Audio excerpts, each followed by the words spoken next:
All right, so are you ready for this? We're diving into one of those debates that just never seems to go away. Oh, yeah, like a classic. It's the age-old question, should high school students have part-time jobs? Yeah. You know, those after-school gigs. Pizza delivery bookstore shifts the whole shebang. Yeah. And for this deep dive, we're taking a look at a pretty unique source. You sent us a transcript, and get this, it's from a high school debate competition in Japan. It's really wild, honestly, to get this glimpse into how another culture approaches this whole teen job thing. I know, right? Yeah. Like, I'm super curious to see if their values and priorities, around education and stuff like that, if those play a role in how they view part-time jobs. Yeah, definitely. I mean, from what I've heard, those college entrance exams in Japan, they're no joke. They're intense, right? Oh, absolutely. Yeah. It's like this massive pressure cooker for those students. So it wouldn't surprise me if that kind of shapes how they see this whole work versus study thing. Yeah, that makes a lot of sense. Sure. So, okay, let's break down how this debate actually works, because it's structured like a formal showdown. Okay. We've got a prime minister leading the charge for part-time jobs, and then we've got the leader of the opposition who's, like, totally against him. I see. Think of it like a verbal chess match. Yeah. Where each side is trying to totally outmaneuver the other. A battle of wits. Yeah, exactly. Nice. So what I find really interesting is that both sides are essentially arguing for the same outcome. Like, they both want these students to succeed in life, right? Oh, for sure. They just have very different ideas about, like, the best paths to get there. Yeah, that's the crux of it, isn't it? Totally. So the prime minister kicks things off, and they come out strong. Okay. They're arguing that part-time jobs teach these super valuable life skills, especially responsibility and financial independence. Right.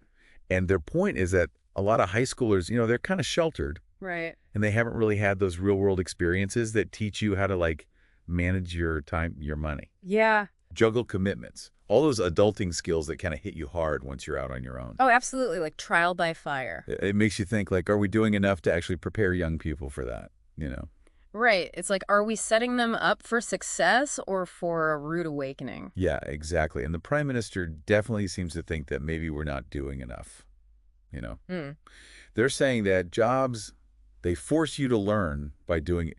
You're handling money, you're budgeting, you're balancing work with everything else that's going on. It's about becoming more independent, more self-sufficient, less reliant on mom and dad's bank account.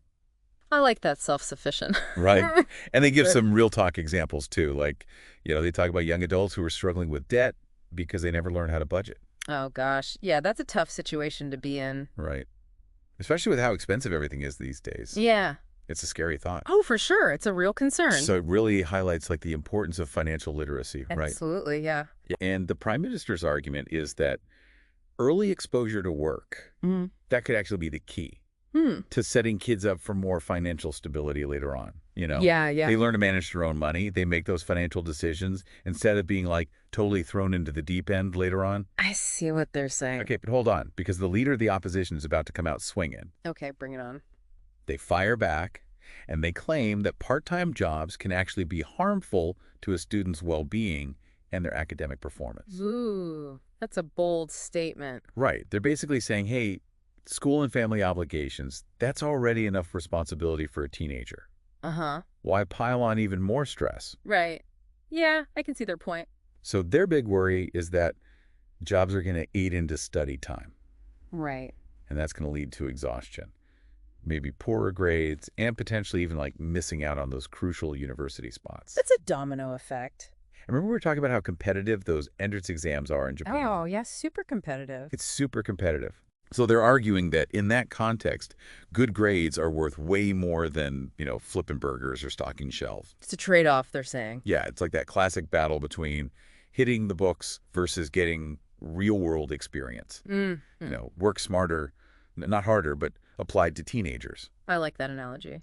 So, but isn't there some kind of middle ground here? Like, can't teens learn responsibility in other ways besides a job? That's a good question. Yeah, that's where the opposition really digs in. Okay. They say that schools and families, those should be the primary sources of responsibility training. Kids can learn to manage their time. They can contribute to chores. They can even participate in extracurricular activities that, build character and skills. I see their point, like maybe volunteering at a local shelter or something like that. Yeah. Maybe that teaches you just as much responsibility as a retail job, but without sacrificing all your study time. Right. It's about finding those alternative paths to developing those crucial skills. Yeah. So the opposition is advocating for like a more holistic approach to education where academic success is the priority. Okay. And students, they're given the space and the time to really explore their interests and develop their talents without the added pressure of a job. I see. They even touch on the importance of sleep and relaxation, arguing that overworked teens might face health issues down the line. Oh, yeah, that's a good point, too. Right. Like, burnout is real. It is. Okay, so things are definitely heating up. Yeah. We've got these two sides going head-to-head, each with some pretty solid points. What happens next in this verbal showdown? Well, now's when it gets really interesting. We're about to delve into the rebuttals where each side gets a chance to counter the other's arguments and try to, win you over to their side. Ooh, I'm all ears. Let's see how these arguments evolve. Yeah, let's do it. Welcome back to our deep dive, into this whole high school job debate thing. I'm ready for round two, like bring on the counter arguments. Oh, yeah, this is where it gets good. So each side now gets to like poke holes in the other's arguments. I love a good counter argument. It's like, okay, you made your point, but here's why I think you're wrong. Yeah, exactly. So it's a real battle of ideas. Who goes first? So the government side, they step up to defend their position, and they remind us that, their whole argument, it hinges on this idea of real-world preparedness. Okay. They're basically saying that a kid with straight A's, they might still, like, flounder in adulthood if they've never had to manage their own time or money. Isn't that a bit of an exaggeration, though? Like, don't most kids learn some basic life skills just from living, Well, that's where the government side gets really specific. Okay. They argue that the kind of experience you get from a job, it's unique. It's about facing those mini deadlines, dealing with difficult customers, maybe even messing up and having to fix it. Right. You don't get that from just doing your homework. Yeah. Okay, I see their point. Yeah. There's something to be said for learning things the hard way. Right. Like maybe forgetting to set your alarm and being late for work that teaches you more about time management than anything your parents could ever say. For sure. Experience is the best teacher, as they say. Right. And get this, the government side even uses the stress argument to their advantage. Oh, how do they spin that? They're saying that stress is inevitable, so why not learn to cope with it early on? A part-time job, in their view, it's like a stress management boot camp. So instead of shielding kids from stress, they're saying, like, embrace the chaos. Yeah. It builds character. Pretty much, yeah. They're all about tough love. Okay, so what about the opposition? How do they respond to that? Okay, so the opposition, they take their turn and they reiterate their belief that academics should be the top priority during high school. They're not saying that real-world experience isn't important, Right. but they think it can wait. So they're playing the long game, like, focus on those good grades now, and the job opportunities will come later. Exactly. They even bring up the structure of the Japanese education system. You know how those university entrance exams are like the ultimate gatekeepers? Yeah, it's not just about getting into a good college. It's about accessing certain career paths that are only open to the top performers. Right. And the opposition argues that in that kind of high-stakes environment, prioritizing academics, it's the most sensible choice. Right. Maybe even the most ethical choice. They're not saying that kids should never work, but they believe that high school, that's a time for focusing on building that academic foundation. Okay, so it's about, like, setting yourself up for success in the long term. Yeah, and they also challenge this idea that jobs are the only way to learn responsibility. Right. They point to extracurriculars, volunteering, even family chores as valuable alternatives. So they're not saying don't work, ever. They're just saying, hey, there are other ways to build these skills without, having to sacrifice your studies. It's a more nuanced argument, for sure. Yeah, it is, for sure. And both sides, they make some really valid points. They do. It really comes down to, like, how much weight you give to each factor right. Yeah. Like, what's more important, practical experience or academic excellence? That's a tough one. It is a tough question, and I guess the answer probably, depends on the individual student, right? Oh, for sure. Their goals, their personality, all that. Absolutely. There's no one-size-fits-all solution here. Right. But what's cool about this debate, I think, is that it forces us to think critically about those assumptions we have about work and education. Yeah. Yeah. It's like it challenges our preconceived notions. Exactly. Okay. So we've heard both sides lay out their rebuttals. Yeah. What's the final showdown look like? All right, so this is it. Each side gets to make one last statement, a final plea to win you over. And let me tell you, they don't hold back. Bring on the drama. Yeah. All right, so we've heard all the back and forth, the rebuttals, the counter-arguments. What's the government side's big closing argument? How do they try to win this thing? Well, they bring it all back to their core message. Real-world experience trumps everything.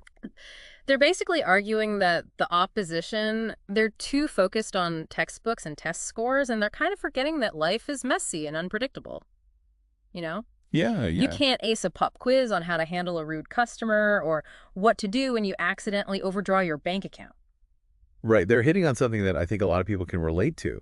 That feeling of leaving school and being totally clueless about basic adulting stuff. Exactly. It's like this disconnect between what they teach you in the classroom and what you actually need to survive out in the real world. And it's not just about those practical skills either. It's about resilience, adaptability, being able to bounce back from setbacks.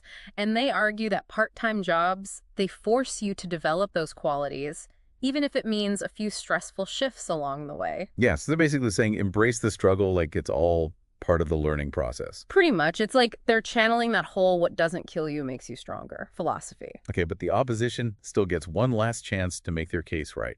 Oh, absolutely. And they use it to really drive home this point about the intense pressure these Japanese students are facing. Yeah. They paint this picture of this incredibly competitive system, where a single exam can literally make or break your future. Yeah, those university entrance exams are no joke. No, they're not. And the opposition argues that in this kind of high-stakes environment, prioritizing academics, it's just the most sensible choice. And maybe even the most ethical choice. They're not saying that kids should never work, but they really believe that high school should be a time for focusing on that academic foundation. So it's about setting yourself up for success in the long run. Exactly. They're playing the long game. And they end with this really powerful statement about well-being. Oh, okay. What do they say? They remind us that teenagers, they're still developing physically and emotionally. They need time to rest, to explore their interests, to just be kids. And they suggest that maybe, just maybe, adding a job to the mix, it puts too much pressure on them, potentially harming their health and happiness in the long run. Wow, what a way to wrap up the debate. Both sides really brought their A game, and they left us with a lot to think about. I'm curious what stood out to you the most from this whole back and forth. I think what's so fascinating is how this debate, it goes beyond just the simple question of should teens work, Yep. It touches on these bigger societal issues like the purpose of education, the definition of success, the balance between individual ambition and collective well-being. You're so right. It's like this little microcosm of these huge conversations we're having about work-life balance, the pressure to achieve, and what it truly means to prepare young people for the future. Exactly. And it's a good reminder that there's no easy answer. Every student is different, every family has different values, and every culture has different expectations. Yeah, that's true. So where does all of this leave us? What are we supposed to take away from this whole discussion?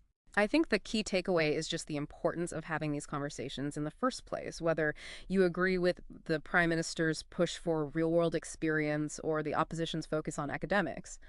The fact that we're even debating this, it shows that we care about how to best support our young people. Yeah, I love that it's not about finding the right answer. It's about engaging in these thoughtful discussions, weighing the different perspectives, and then making informed decisions that are right for our own individual circumstances. Exactly. And maybe this deep dive has even inspired you to have those conversations with your own kids, with your friends, or even within your community. What do you think is the best way to prepare young people for the future? That's a fantastic question to leave our listeners with. And hey, if this deep dive sparks some thoughts or even some disagreements, let us know. We're always up for a good debate.